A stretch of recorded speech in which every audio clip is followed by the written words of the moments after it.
back guys in a video. My name is Gorbix and this video we're gonna be talking about how to change your Discord software language. So we all know that Discord is a software which is used by gamers and many streamers for talking between them or using the voice chat. You can also use the text chat.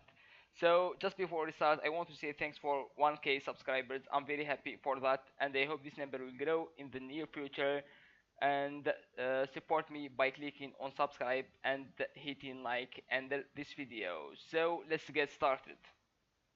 So now guys, we open our Discord and after that you will see it like this for the first time. All you have to do is go down, you will see this icon here which is named user settings. So click on it one click and scroll down, you will see app settings. So between them you have to choose the language one. When you click on language you will see many languages.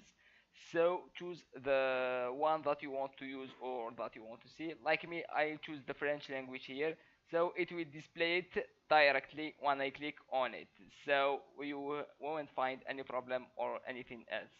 So thank you guys for watching this little tutorial and I hope it helps you. Please support me by clicking on subscribe and hitting like for doing more better videos. See you for the next videos. Trash these songs is shit holes.